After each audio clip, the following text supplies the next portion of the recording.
I am Deborah Brown. I'm an artist, and since 2005 I've been out in Bushwick, and during some of that time I've been in a gallery, which I kind of fell into. I came out here 10 years ago, bought a building at deep into Bushwick at the DeKalb stop, an old factory which I renovated and put my studio in. And then a few years after that I met Jason Andrew, a fellow arts activist in the neighborhood, and the two of us programmed Storefront for 2 years together. And that was in another space that we rented closer to Manhattan, in a little storefront. And then he left, and I continued there for 2 years. And then about 1.5 years ago, this building became available. So I have half the building is my studio, half the building is Storefront, which is now Storefront Ten Eyck, after the new location. As a little storefront was only 400 square feet.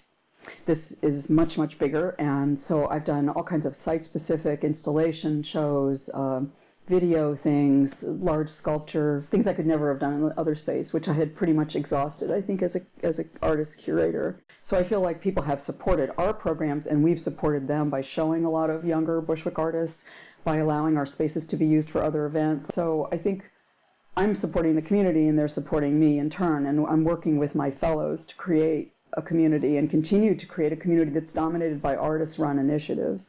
The artists run the show. Our programming dominates the neighborhood, and I think by the activist people who kind of got the neighborhood going are still active, and we try and make that the tone of the neighborhood. We can't stop progress, but we've expanded and it's only gotten better. I don't want to be in an art fair. I'm not a gallery, really. I'm an artist who is showing other people's work, and I think that makes me rooted here. I own this building. I've been here a long time, and there are other people who have similar situations in terms of their commitment to the neighborhood and their rootedness. So I think that, combined with the fact that the early activists in this neighborhood set the tone and said, we want to work together, we're going to play nicely together, we're not going to be about exclusion, we're going to be about collaboration, and we're going to create opportunities for each other and introduce people outside the neighborhood to our scene. And because of that, everybody who's come into the neighborhood since has had to kind of play by those rules. It's a very non-hierarchical scene.